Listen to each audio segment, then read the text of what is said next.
आज के इस वीडियो में आपको बताएंगे हेलमिंथिस डिजीज यानी कि कृमि के द्वारा होने वाले रोगों के नाम। कृमि के द्वारा कौन कौन से रोग होते हैं। आज की इस जनरेशन में हर किसी को समझदार होने के लिए कुछ सीखना और समझना बेहद ही जरूरी है। तो चलिए हम आपको कुछ सिखाते हैं कि कृमि के द्वारा कौन कौन से रोग होते हैं। तो कृपया आप इस वीडियो पे बने रहें। तो चलिए वीडियो को शुरू करते हैं। हेलमिंथिस डिजीज कृमि के द्वारा होने वाले रोग यानी कि कृमि के द्वारा कौन कौन से रोग होते हैं। कृमि दो प्रकार का होता है, गोल कृमि और दूसरा चपटा कृमि। हम आपको बताएंगे कि गोल कृमि के द्वारा कौन कौन से रोग होते हैं और चपटा कृमि के द्वारा कौन कौन से रोग होते हैं। चलिए, एलिफेंटिज। एलिफेंटिज का मतलब होता है फाइलेरिया, हाथी पांव या स्लीपद रोग। इस बीमारी में पैर फूलकर मोटा हो जाता है। फाइलेरिया रोग जो होता है बुचेरेरिया बेक्रॉफ्टी, बुचेरेरिया बेक्रॉफ्टी नामक कृमि के द्वारा होता है। और बुचेरेरिया बेक्रॉफ्टी यह एक गोल कृमि होता है। इसका संक्रमण जो होता है क्यूलेक्स मच्छर के काटने से होता है। क्यूलेक्स मच्छर जब काटता है तो बुचेरेरिया बेक्रॉफ्टी नामक कृमि प्रवेश कर जाता है और फाइलेरिया नामक रोग हो जाता है, जिससे कि पैर फूलकर मोटा हो जाता है। और इस बीमारी में लसिका ग्रंथि प्रभावित हो जाती है और लसिका ग्रंथि ही फूलता है, जिसके कारण पैर फूलकर मोटा हो जाता है। दूसरा होता है आपका टीनियसिस। टीनियसिस रोग भी जो होता है वह कृमि के द्वारा ही होता है, लेकिन यह कृमि जो होता है चपटा होता है। आपको मैं बता दूं कि सुअर के मांस खाने वाले व्यक्ति, अगर आप सुअर के मांस को कच्चा खाते हैं तो शायद आप नहीं जानते हैं कि इससे टीनियसिस नामक बीमारी होती है। तो कृपया आप सुअर के मांस को खाते हैं तो उसको आप अच्छी तरह से पका के खाएं।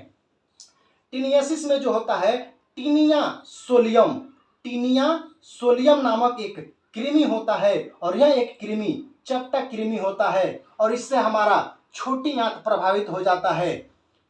सुअर के मांस को खाते हैं तो हमें टीनिया सोलियम नामक कृमि सुअर के मांस से प्रवेश कर जाता है हमारे शरीर में और अंततः हमें टीनियसिस नामक बीमारी हो जाती है, जिससे कि हमारा छोटी आंत प्रभावित हो जाता है। उसके बाद से एस्केरिस होता है। दोस्तों, मैं आपको बता दूं, अगर आप साफ सफाई से नहीं रहते हैं, किसी खाने पीने की चीज़ों को आप अच्छी तरह से धो के नहीं खाते हैं तथा खाना खाने से पहले आप अपने हाथों को अच्छी तरह से साबुन से वॉश नहीं करते हैं, दूसरी चीज़ की शौचालय आने के बाद अपने हाथों को साबुन से अच्छी तरह से वॉश नहीं करते हैं, तो आप सावधान हो जाएं, क्योंकि इससे एस्केरिस नामक बीमारी होती है। और यह एस्केरिस लुम्ब्रिकाइटिस, एस्केरिस लुम्ब्रिकाइटिस, एस्केरिस लुम्ब्रिकाइटिस नामक कृमि होता है और यह एक कृमि गोल कृमि होता है। और इस बीमारी में हमारा जो छोटी आंत है वह प्रभावित हो जाता है। यह बीमारी जो होती है खास तौर पर छोटे बच्चों में होते हैं, क्योंकि छोटे बच्चे अपने दूषित अंगुली को अपने मुंह में डाल लेते हैं।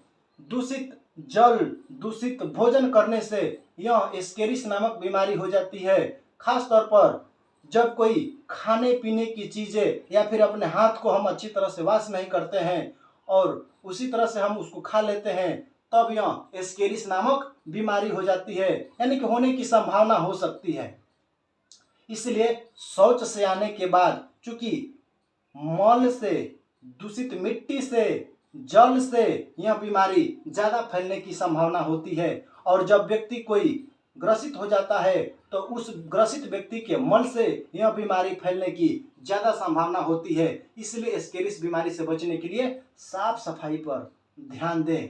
उसके बाद से होता है यकृत विगलन। यकृत विगलन को लीवर रोड के नाम से जाना जाता है। यकृत विगलन को लीवर रोड के नाम से जाना जाता है।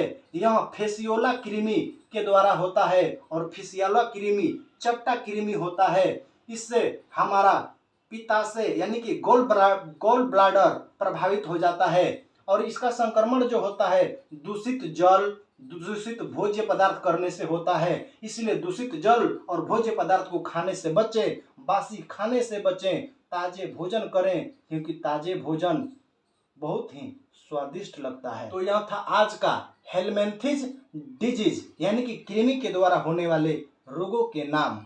सो आपने जाना हेलमिंथिस डिजीज, कृमि के द्वारा होने वाले रोगों के नाम। आई होप आपको वीडियो अच्छा लगा है। अगर आपको वीडियो अच्छा लगा होगा तो वीडियो को लाइक करें। अगर आपके मन में कोई कंफ्यूजन है तो नीचे कमेंट करके पूछ सकते हैं।